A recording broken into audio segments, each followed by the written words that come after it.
My mother-in-law gave every grandchild an iPhone 16 Pro Max, except my daughter, saying she's not really part of the family. Smiling, I told her she had 24 hours to move out of my house, where she'd been living rent-free. Family. You know that moment when everything you thought you knew about family shatters into a million pieces? Well, for me, it was watching my mother-in-law, Eleanor, utterly break my daughter Zoe's heart in front of 40 people. That day, everything changed, and I finally understood what it meant to truly fight for your child. My name is Amanda, I'm 35, and I've been married to my incredible husband, James, for 15 years.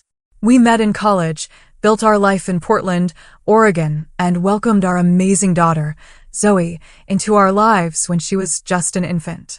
James, 37, is a high school science teacher, patient, kind, always the peacemaker. Zoe, our 13-year-old, is a creative soul, always lost in her sketchbooks, writing stories that bring tears to my eyes with pride. She's sensitive, yes, takes criticism hard, but also has this quiet strength, just like I did at her age. James grew up an only child until his dad remarried when he was 12, bringing his half-brother, Thomas, into the picture. They kept a decent relationship, and Thomas, now married to Heather, has 14-year-old twins, Lucas and Ava. These kids are always in private school, packed with extracurriculars, plastered all over social media by their proud parents. Then, 3 years ago, James's father passed away. Eleanor, my mother-in-law, became a widow. After selling her house to pay medical debts, she claimed financial hardship, said she needed a place to stay. James immediately offered our home. I had reservations, a gut feeling, but family helps family, right? I agreed. We poured love, time, and money into renovating our guest room. Fresh paint, new curtains, comfy furniture. We adjusted everything for her, our routines, our dinner menus, even our weekend plans. Our home isn't a mansion. It's a modest 2-story suburban house, 4 bedrooms, a nice backyard, and my converted garage office where I do freelance graphic design. It's comfortable, full of love. Or it was. The first warning signs of Eleanor's favoritism popped up within months. When Thomas brought the twins over for Sunday dinners, Eleanor would have special treats just for Lucas and Ava, but somehow forget Zoe. She'd remember every detail about the twins' school events, but suddenly get amnesia when Zoe mentioned her art show or writing competition.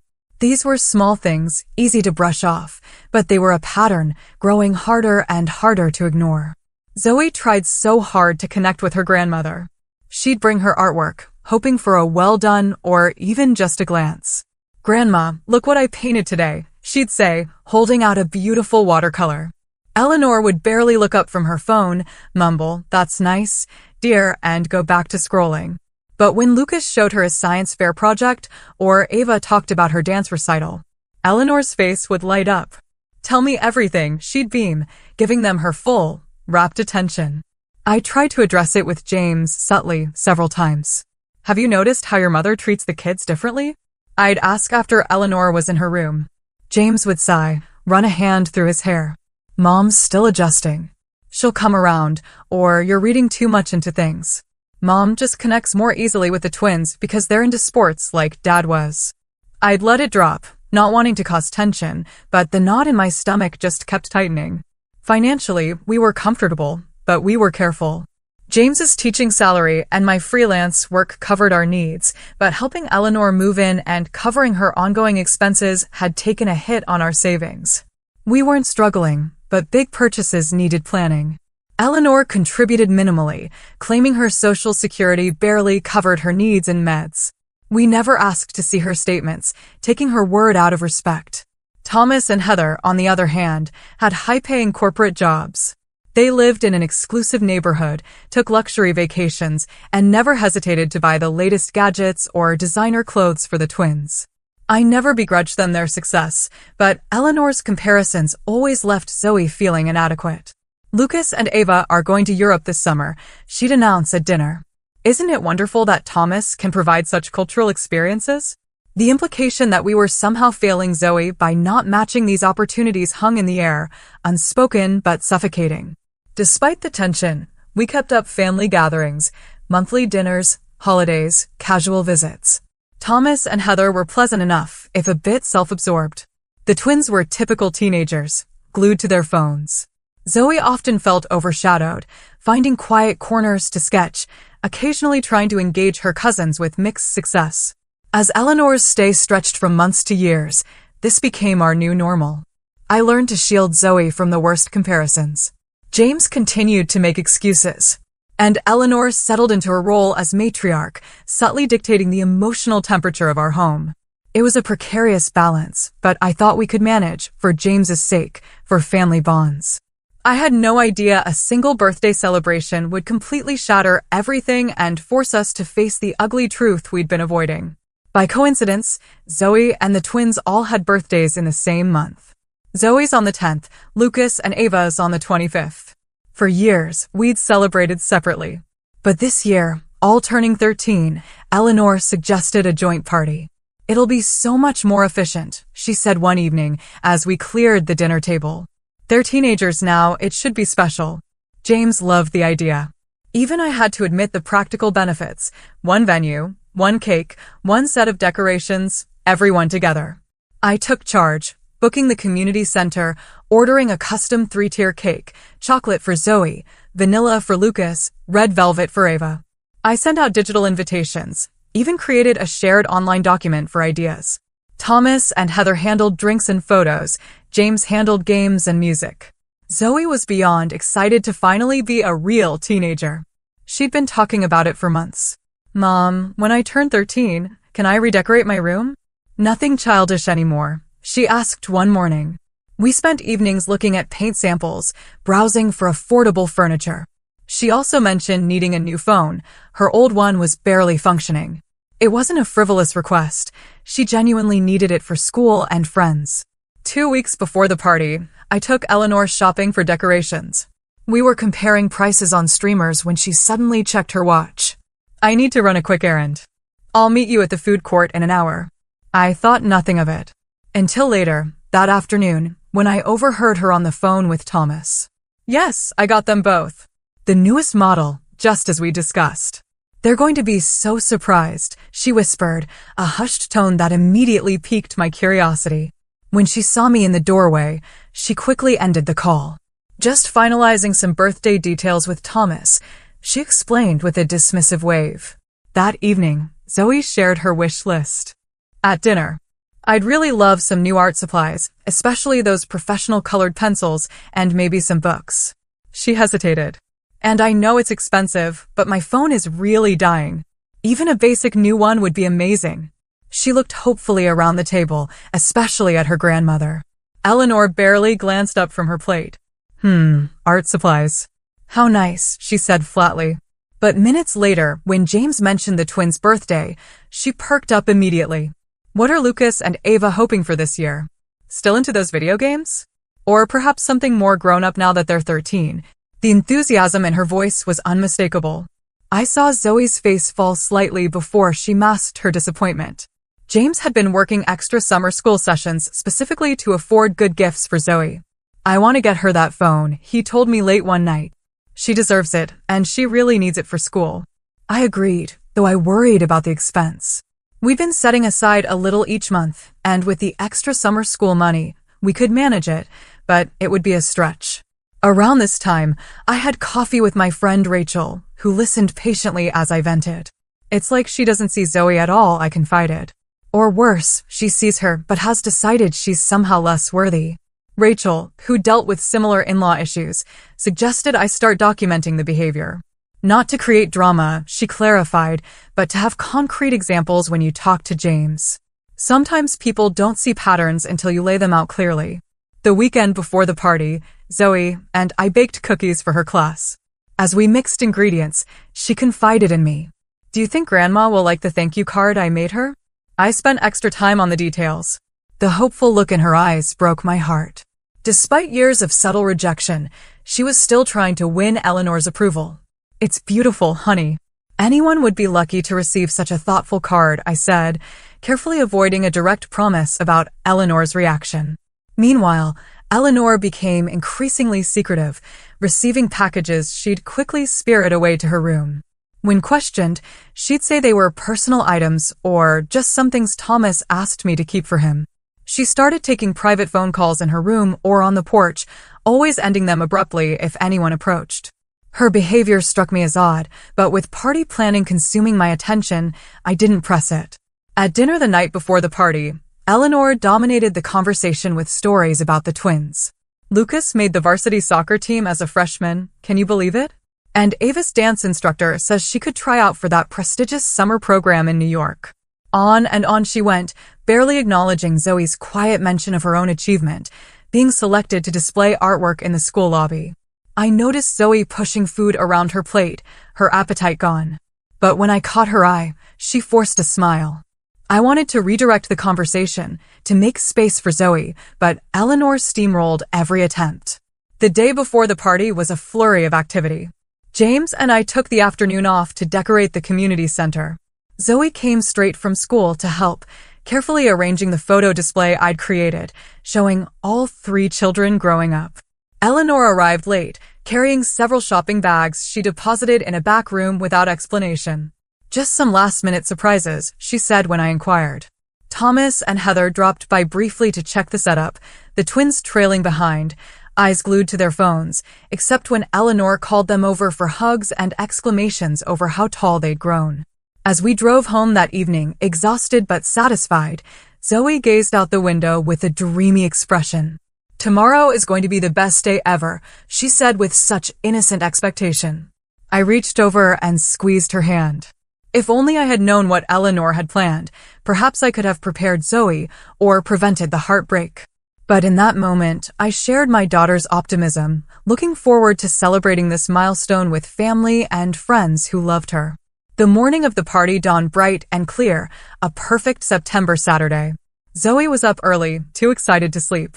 She'd carefully selected her outfit, a new teal dress, silver Converse, and the silver heart necklace James, and I had given her on her actual birthday earlier that week. She spent extra time on her hair, trying a new braided style. How do I look, Mom? She asked, twirling. Absolutely beautiful, I answered, truly. Every bit the teenager now. We arrived at the community center an hour before guests. James set up the sound system while Zoe and I put final touches on decorations. We transformed the playroom into a festive space with blue, purple, and silver balloons, twinkling fairy lights, and 3 large poster boards displaying photos of each birthday child. A long table held wrapped presents from our immediate family, waiting for the gift opening ceremony. Thomas and Heather arrived with the twins exactly at 2 o'clock. Lucas and Ava were dressed in coordinating outfits that probably cost more than our entire party budget. Eleanor fussed over them, straightening Lucas's collar, complimenting Ava's designer shoes. Zoe approached with a shy smile, clearly hoping for similar attention, but Eleanor merely nodded in her direction before turning back to the twins. I saw the hurt flash across Zoe's face before she composed herself and went to greet her cousins. Soon, the community center buzzed with teenage laughter. We'd invited classmates of all 3 children, neighbors, extended family. There was a photo booth, a karaoke station, game areas. Zoe flitted between friend groups, her initial nervousness giving way to genuine enjoyment. I caught James's eye across the room, and we shared a smile of relief. Despite the underlying tension with Eleanor, the party was going well. The food table offered mini sliders, a build-your-own nacho bar, fruit skewers, finger desserts, and, of course, the cake. Eleanor had insisted on bringing her famous deviled eggs, though I knew none of the kids would touch them. Sure enough, the eggs remained untouched while everything else disappeared rapidly. At 4:30, it was time for the cake ceremony. The 3-tier creation was wheeled out, 13 candles on each level, glowing warmly.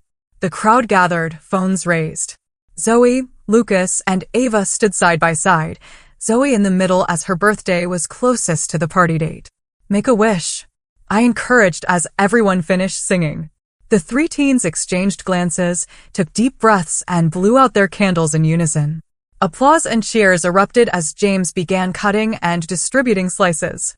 After cake came the moment many had been waiting for, opening presents. We'd set up 3 chairs at the front of the room, and the teens took their seats as guests gathered. They started with gifts from friends and extended family, books, gift cards, clothing. Zoe received a beautiful sketchbook from her best friend Lily, art supplies, books from our neighbors. She thanked each giver with genuine gratitude, her pile of unwrapped gifts growing steadily. When most of the presents were opened, Eleanor suddenly stood up and cleared her throat. "I have something special for the birthday children," she announced loudly, drawing all attention. She disappeared into the back room and returned, carrying two identically wrapped boxes with elaborate gold bows. My stomach tightened. The boxes were the perfect size for phones. "For my darling grandchildren on this special birthday," Eleanor proclaimed, handing the packages to Lucas and Ava with a flourish. The twins tore into the wrapping paper eagerly. Identical gasps escaped them as they revealed brand new iPhone 16 Pro Max phones, the latest model, released just weeks earlier. These weren't basic phones, they were the top-tier version, easily costing over $1,000 each. "Grandma, way!" Lucas exclaimed, jumping up to hug Eleanor. "This is amazing! Thank you so much." Ava squealed, also embracing her grandmother. Eleanor beamed, accepting their thanks with obvious pride.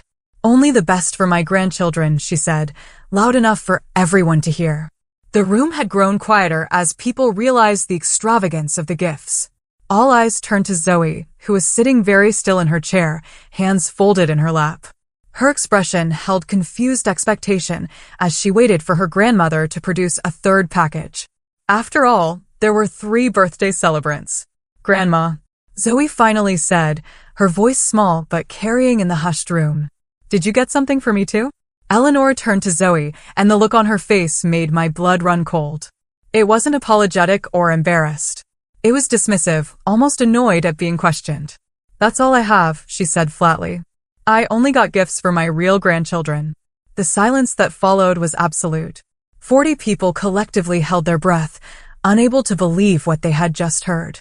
Zoe's face crumpled in confusion. "What do you mean?" she asked, her voice trembling. Eleanor shrugged, the gesture casual and cruel. "You're not really part of the family, dear. Not by blood, anyway." It took me a moment to process her words. Not by blood. The implication hit me like a physical blow. Eleanor was referring to the fact that Zoe was adopted.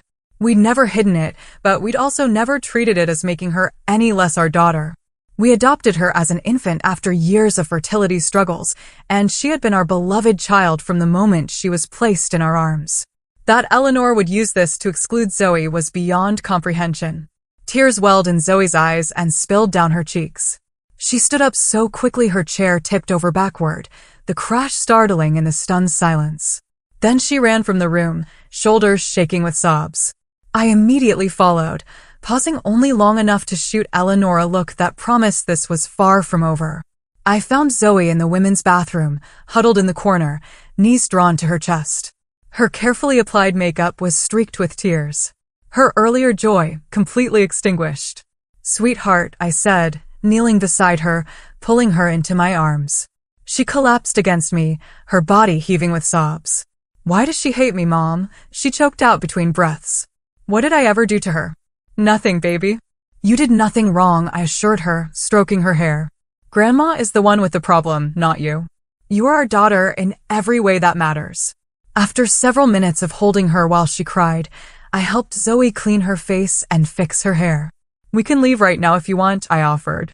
"Or we can go back out there and show Grandma that her words can't hurt you." It was unfair to ask a 13-year-old to be so strong, but I wanted to give her the choice. Zoe took a deep, shuddering breath. "I want to go home," she whispered. "But I should say goodbye to my friends first." When we returned to the main room, the atmosphere had completely changed. James was standing toe-to-toe with his mother, his face flushed with anger. I had rarely seen my husband truly angry, but there was no mistaking his fury now. "How could you say that to her?" he was demanding. "How could you be so cruel to a child, any child, let alone my daughter?" Eleanor stood with arms crossed, unrepentant.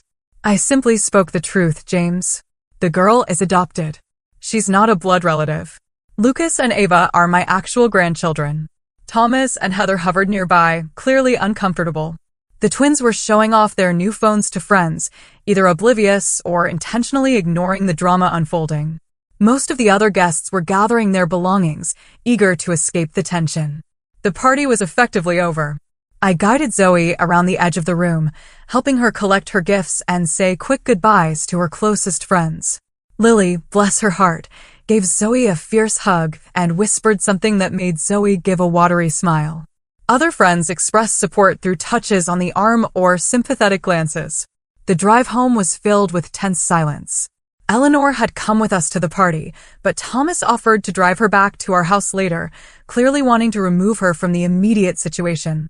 James white-knuckled the steering wheel the entire way, occasionally glancing in the rearview mirror at Zoe, who stared out the window, emotionally exhausted. As we pulled into our driveway, I reached over and placed my hand on James's arm. "We need to talk about what happens next," I said quietly. He nodded, his expression grim. We both knew that everything had changed, and there was no going back to pretending all was well. Eleanor had shown her true colors in the cruelest possible way, and now we had to deal with the fallout. That evening, Zoe retreated to her room immediately, locking the door behind her. Despite my gentle knocking and offers of comfort food, she remained sequestered, only texting that she wanted to be alone. I respected her need for space, while keeping an ear out for sounds of distress. James and I withdrew to our bedroom for a heated discussion about his mother.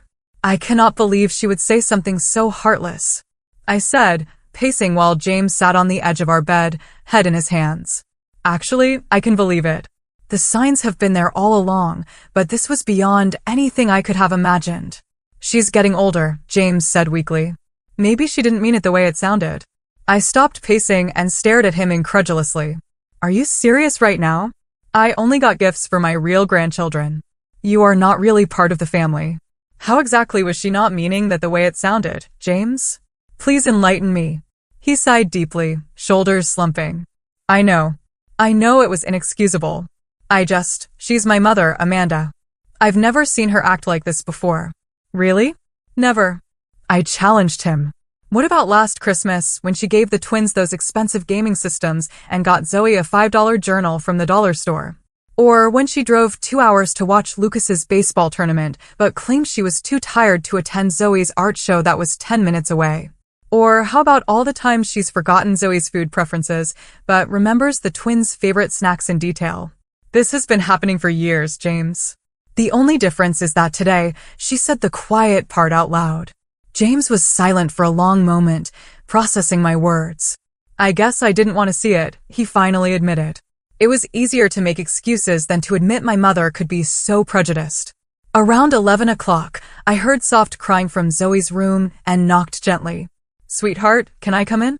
After a moment, the lock clicked. I entered to find her curled up on her bed, clutching the stuffed rabbit she'd long ago claimed was too babyish, but never quite got rid of. I sat beside her and stroked her hair, waiting for her to speak. "Why doesn't Grandma love me, Mom?" she finally asked, the question piercing my heart. "Is it because I'm not really yours?" "Listen to me," I said firmly, tilting her chin up to meet my eyes. "You are really ours, in every way that matters.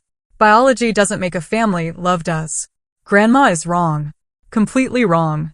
Her inability to see that says everything about her and nothing about you."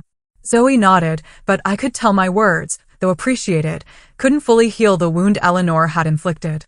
We talked until she fell asleep, exhausted.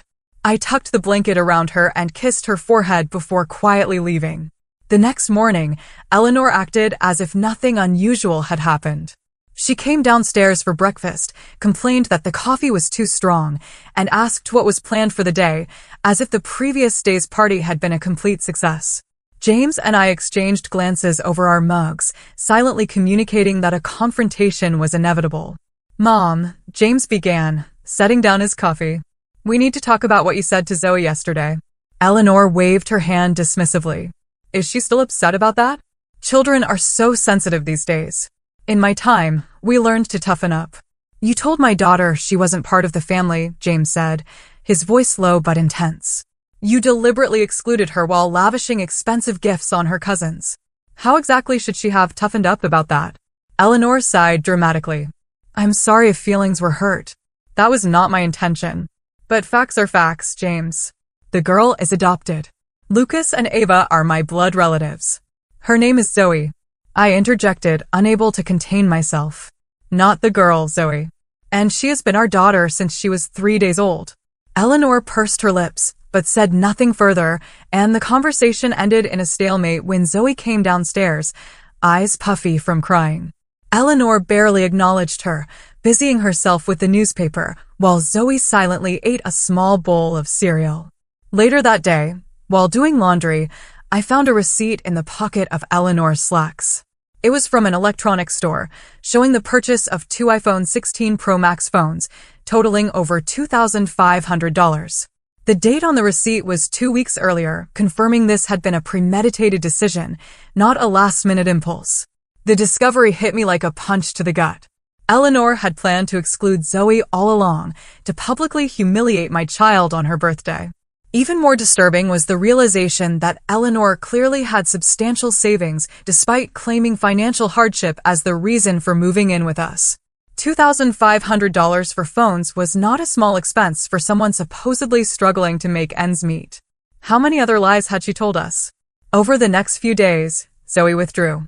She took meals in her room, claiming homework. She avoided the living room when Eleanor was present. She stopped sharing her artwork, fell silent at dinner on the rare occasions she joined us. The vibrant, creative child who filled our home with stories and laughter had retreated into herself. On Wednesday, I received a call from Zoe's school counselor, Mrs. Walker. I wanted to touch base about Zoe. She's been unusually quiet in class, and her English teacher mentioned she hasn't been turning in assignments, which is very unlike her. Did something happen that we should be aware of? The call confirmed what I already knew. The damage Eleanor had inflicted went beyond hurt feelings. It was affecting Zoe's academics, her social interactions, her entire sense of self. My anger, which had been simmering just below the surface, began to boil. That evening, I confronted Eleanor directly about the receipt. You spent over $2,000 on phones for the twins, but couldn't get anything for Zoe? And all this time, you've claimed you can barely afford your medications. Eleanor's face hardened. My money is my business, Amanda. I can spend it how I choose, and I choose to spend it on my actual grandchildren. While living rent-free in our home, I pointed out, eating food we buy, using utilities we pay for. James invited me to live here, she countered. If you have a problem with that arrangement, perhaps you should discuss it with your husband. James, who had been increasingly quiet as he processed his mother's true nature, was starting to see the situation more clearly. That night, he admitted, I think Mom has been manipulating us, using her supposed financial problems to gain sympathy while hoarding her money for things she actually wants to spend on, like spoiling the twins. The tension in our household grew thicker by the day. Eleanor began making pointed comments about my parenting, my cooking, even my appearance. No wonder Zoe is so sensitive with you coddling her constantly, she remarked during dinner. Or perhaps if you spent more time teaching Zoe proper manners instead of encouraging all that art nonsense, she would fit in better with proper society. The final straw came 1 week after the party. Zoe had reluctantly joined us for dinner, pushing food around her plate while Eleanor dominated the conversation with news about Thomas's recent promotion. When Zoe politely asked to be excused, Eleanor scoffed. Running away again? You're too sensitive, just like your mother. It's no wonder you struggle to be accepted. Zoe's eyes filled with tears as she fled the table. James immediately stood up, napkin thrown down. That is enough, Mom. You have gone too far. Eleanor looked genuinely surprised at his reaction. I was merely making an observation. The girl needs to develop a thicker skin if she's going to survive in this world. As James followed Zoe upstairs, I remained at the table staring at my mother-in-law. A calm clarity descended over me. This woman was toxic, and she was poisoning our home, our family, and most importantly, my child's sense of self-worth. Something had to change, and it needed to happen immediately. That night, I couldn't sleep. I lay awake beside James, my mind racing through options. Around 3 o'clock in the morning, I slipped out of bed and went downstairs to the kitchen, opening my laptop. I spent hours researching emotional abuse, family boundaries, and the impact of toxic relationships on children's development. Everything I read confirmed what my heart already knew. Allowing Eleanor to continue undermining Zoe's sense of belonging would cause long-term damage to my daughter's emotional well-being. When James came downstairs at 6:30, he found me still at the kitchen table, multiple browser tabs open, notes scribbled on a legal pad. You've been up all night, he observed, concern etching his features. James, we need to talk about your mother, I said directly. This situation is not sustainable. The impact on Zoe is too severe. He nodded slowly, pouring himself coffee before joining me. I know. I've been thinking about it too. What she said at the party and then again last night, it's inexcusable. It's more than that, I pointed out. This is a pattern of behavior that has been escalating for years. The party incident was just the most public and blatant example. If we don't act now, Zoe will internalize the message that she is somehow less worthy of love and belonging because she is adopted. James closed his eyes briefly, pain crossing his face. What do you suggest we do? Your mother needs to leave our home, I said firmly. I know she's your mother, and I know this is difficult, but our primary responsibility is to our daughter. To my relief, James didn't argue. You're right, he admitted. I've been torn between loyalty to my mother and protecting Zoe. But seeing how much this is hurting our daughter, there's really no choice. Zoe has to come first. We spent the next hour outlining a plan. James would go to work as usual, not wanting to alert Eleanor. I would call in sick, explaining a family emergency. After Zoe left for school, I would have the necessary conversation with Eleanor. Before implementing our plan, I called my own mother for advice and support. Mom had always been a voice of reason. You are doing the right thing, Amanda, she assured me. No child should feel unwelcome in their own home, especially by a grandparent who should be a source of unconditional love. Be firm, but calm. This is about Zoe's well-being, not about punishing Eleanor, though God knows the woman deserves it. After ending the call, I waited until Eleanor left for her weekly grocery shopping trip. The temporary reprieve allowed me to gather my thoughts and mentally prepare. I reflected on my own childhood experiences with my maternal grandmother, a critical woman who had made me feel constantly inadequate. I had vowed never to let Zoe experience that kind of emotional manipulation.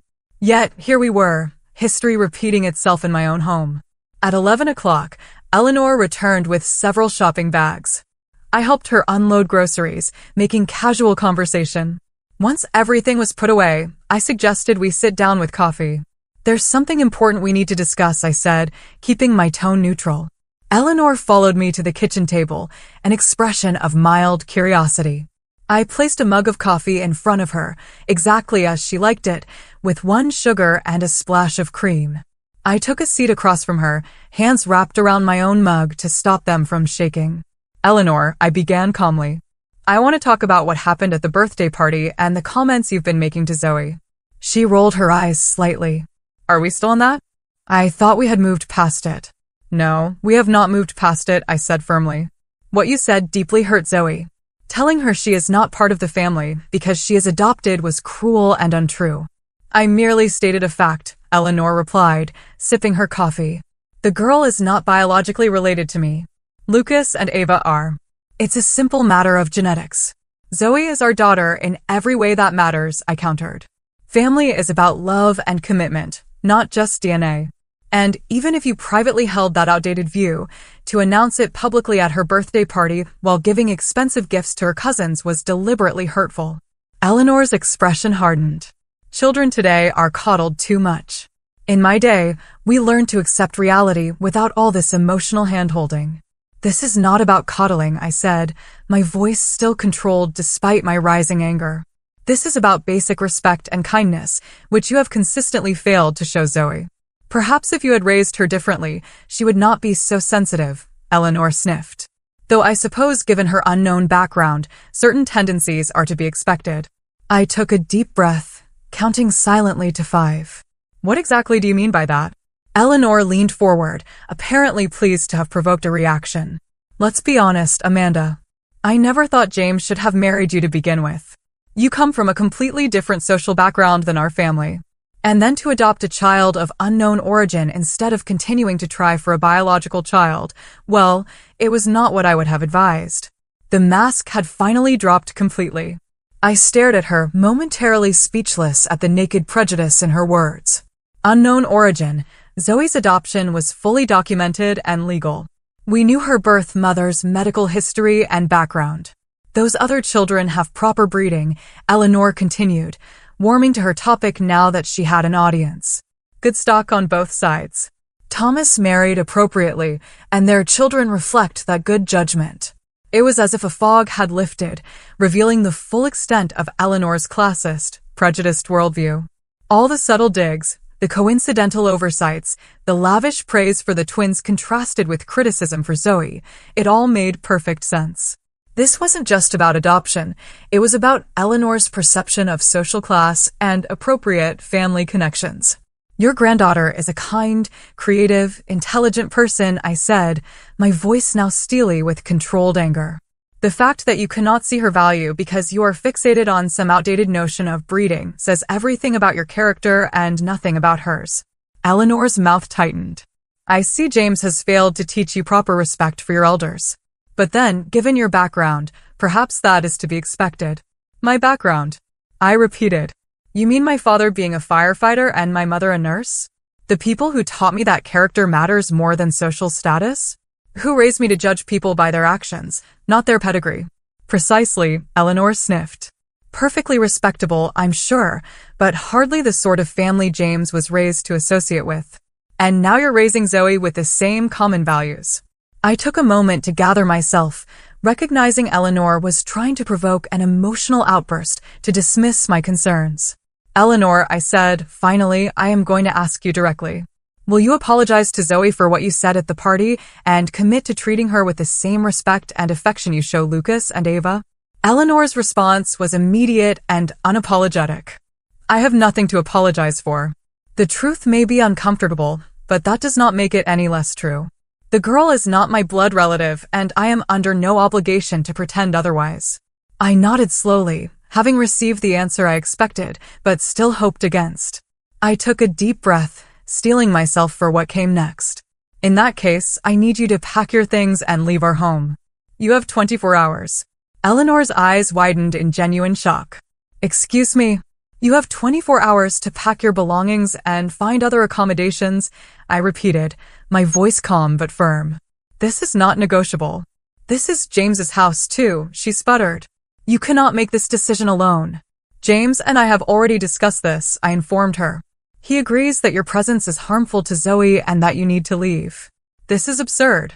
Where am I supposed to go on such short notice? You have options, I said. Thomas has a guest room. Or you could use some of that money you spent on iPhones to get a hotel until you find an apartment.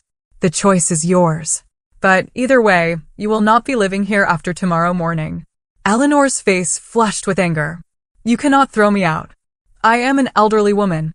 You are a 67-year-old woman in excellent health who has been taking advantage of our hospitality while secretly hoarding money and emotionally abusing our daughter, I corrected her. And yes, I absolutely can ask you to leave my home under those circumstances. Eleanor stood up abruptly. James will hear about this, she threatened, reaching for her phone. Yes, he will, I agreed calmly. In fact, he's expecting your call. Eleanor immediately called James at school, her voice carrying through the kitchen as she gave her version of events. Your wife has lost her mind, threatening to throw me out on the street after everything I have done for this family. I continued calmly sipping my coffee, mentally preparing for the next phase. 20 minutes later, James walked through the front door, having left school early. Eleanor rushed to him, relief evident. Thank goodness you're here, she said. Amanda has been making ridiculous demands and threats. She seems to think she can evict me from your home with just 24 hours notice. James looked from his mother to me, his expression serious. Let's all sit down and talk this through, he suggested, leading us to the living room. Once seated, he turned to Eleanor. Mom, Amanda told me about your conversation. Is it true that you said Zoe is not really family because she's adopted? I merely stated the obvious, Eleanor defended. The girl is not my biological grandchild. I cannot be expected to feel the same connection to her as I do to Lucas and Ava. And did you also say that Amanda comes from the wrong social background and that Zoe has unknown origins and lacks proper breeding? James continued, his voice hardening. Eleanor hesitated, perhaps realizing how her words sounded when repeated back to her. I might have expressed some concerns about maintaining certain family standards, she hedged. Every grandmother wants the best for her family line. James shook his head slowly. The best for our family would be having a grandmother who loves all her grandchildren equally and doesn't rank their worth based on biology or perceived social status. Eleanor's eyes filled with strategic tears. You are taking everything out of context, she whimpered. I'm an old woman who occasionally speaks too directly. Surely you wouldn't throw your own mother out over a misunderstanding. This is not a misunderstanding, James said firmly. This is a pattern of behavior that has been hurting Zoe for years.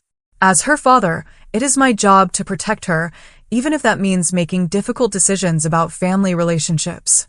Seeing that her manipulation wasn't working on James, Eleanor switched tactics and called Thomas, presenting herself as the victim of an unreasonable daughter-in-law. Within an hour, Thomas and Heather arrived to mediate, and our living room became the setting for a tense family summit. Let me get this straight, Thomas said after hearing both sides. You are kicking Mom out because she bought phones for my kids, but not for Zoe? No, I clarified. We are asking Eleanor to leave because she publicly humiliated Zoe by announcing she isn't really family because she's adopted and has continued to make hurtful comments that undermine Zoe's sense of belonging and self-worth. Thomas looked uncomfortable, glancing at his mother. Mom, did you really say that? I might have expressed myself poorly, Eleanor admitted, dabbing at her eyes. But I never meant to hurt anyone. You know how much I love all my grandchildren. Actually, that's the problem, James interjected. You don't love all your grandchildren. You consistently favor Lucas and Ava while treating Zoe as an afterthought at best and an interloper at worst. Heather, who had been silent until now, suddenly spoke up. Eleanor, I've noticed it too, she said quietly. The way you talk about the kids is very different. You praise everything Lucas and Ava do, but you rarely acknowledge Zoe's achievements. Thomas looked surprised at his wife's intervention, but Eleanor was indignant. So now everyone is ganging up on me? After everything I have done for this family. What exactly have you done, Mom? James asked. You've lived rent-free in our home for 2 years, contributed minimally to household expenses, claiming financial hardship, all while apparently having enough savings to spend thousands on gifts for the twins. The conversation continued in circles, with Eleanor alternating between defensive justifications and tearful appeals to family loyalty. Thomas initially tried to defend his mother, but gradually came to understand the gravity of the situation as more details emerged. I didn't know about any of this, he admitted. The things Mom says when we're not around, it's not okay. After nearly 2 hours of discussion, Thomas offered a compromise. Mom can stay with us temporarily while she looks for her own place, he suggested. Our guest room is available, and it would give everyone some space to cool down. Eleanor latched onto this option immediately. Yes, that would be best. I can stay with Thomas and Heather until this blows over and Amanda comes to her senses. This is not about coming to my senses, I stated firmly. This is a permanent boundary. Eleanor is welcome to visit our home in the future if she demonstrates genuine change and offers a sincere apology to Zoe, but she will not be living with us again. Eleanor scoffed. Fine, I'll apologize if that's what it takes to stay. No, James said, surprising everyone with his firmness. A forced apology under duress is meaningless. This is not about saying the right words to get what you want. This is about genuinely recognizing that your behavior has been harmful and making real changes. By late afternoon, practical arrangements were being discussed. Thomas would help Eleanor pack and move her belongings the following day. Eleanor would stay with Thomas and Heather while looking for an independent living situation. James made it clear that financial support from us would be minimal going forward, given Eleanor's apparent ability to make significant purchases on her own. As Thomas, Heather, and Eleanor prepared to leave, Zoe returned home from school, stopping short in the doorway at the sight of the family gathering. Confusion crossed her face, followed by weariness as she noticed Eleanor's tear-stained cheeks. What is going on? She asked, looking to James and me for explanation. I gestured for her to join us and James, and I explained the situation privately while Thomas kept Eleanor and Heather occupied in the kitchen. Grandma is going to be moving out, James told her gently. She's going to stay with Uncle Thomas and Aunt Heather for a while. Because of what happened at the party? Zoe asked, her voice small. Because of me? No, sweetheart, I said firmly. Not because of you. Because of Grandma's choices and behavior. Adults are responsible for their own actions and the consequences that follow. Zoe processed this silently, emotions playing across her face. Is she mad at me? Grandma is upset about the situation, James explained carefully. But none of this is your fault. We want our home to be a place where everyone feels loved and respected. And unfortunately, Grandma has not been treating you with the respect you deserve. Later that evening, as Eleanor made a show of packing essential items for her night at Thomas's house, making as much noise as possible and sighing dramatically, I decided to take Zoe out. "Let's go shopping for those art supplies you wanted," I suggested, wanting to shield her from Eleanor's theatrical display of victimhood. At the art supply store, I let Zoe choose whatever she wanted, from professional colored pencils to high-quality sketching paper. As we sat at an ice cream shop afterward, I took the opportunity to reinforce some important truths. "You know that family is not about blood, right?" I said, watching her methodically arrange her ice cream toppings. "It's about love and commitment, and showing up for each other every day." Zoe nodded slowly. "I know. It just hurts that Grandma doesn't see it that way. Some people, especially from older generations, have very rigid ideas about what makes a family," I explained. "But those ideas are outdated and frankly wrong. You are our daughter in every way that matters, and nothing anyone says can change that." Zoe was quiet for a moment, stirring her ice cream thoughtfully. "Do you think Grandma will ever change her mind about me?"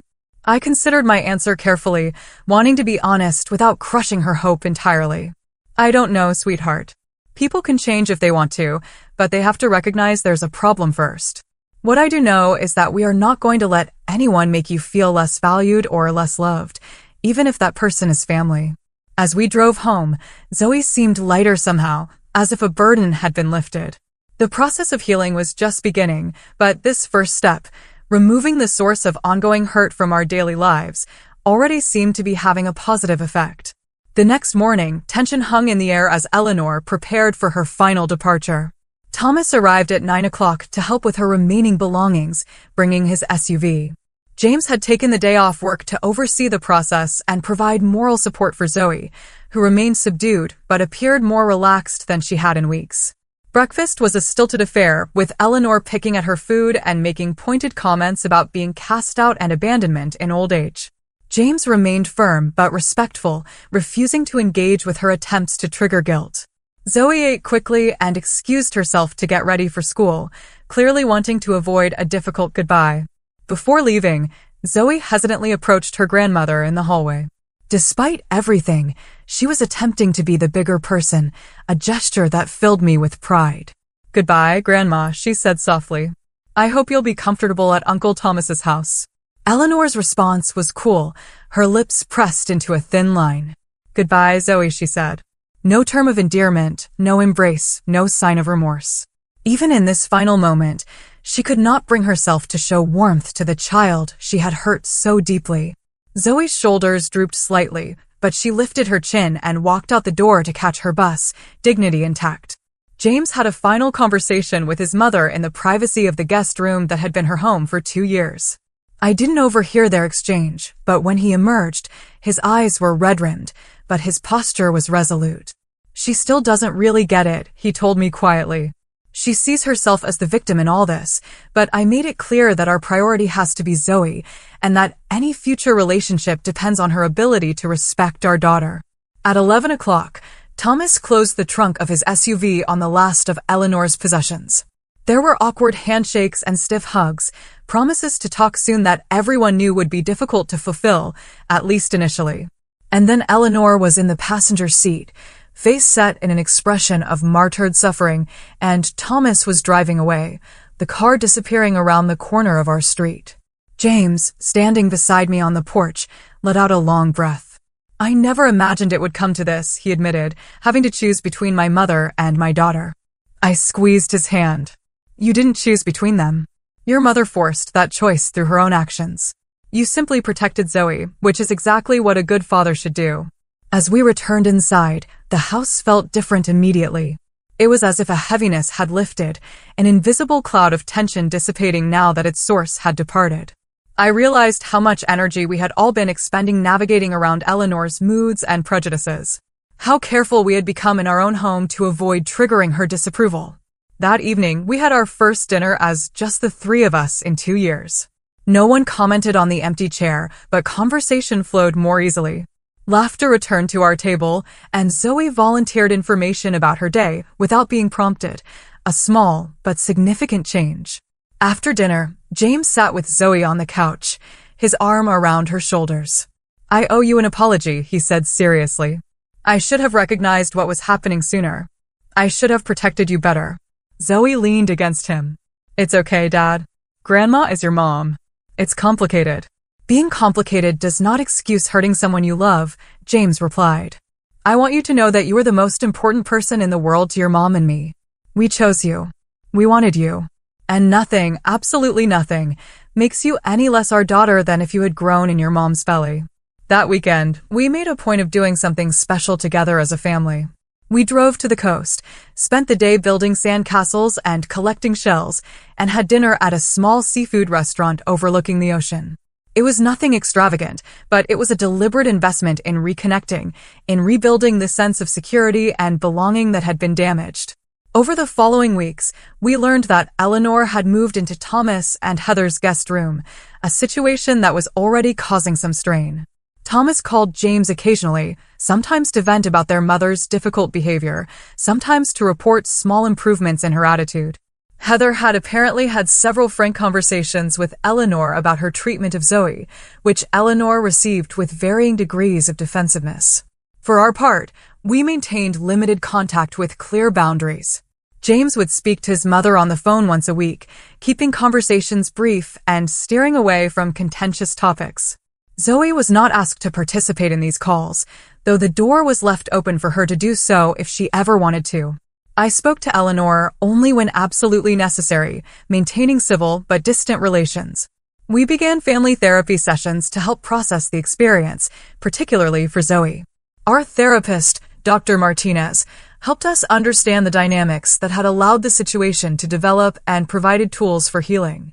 "What happened was a form of emotional abuse," she explained in one session.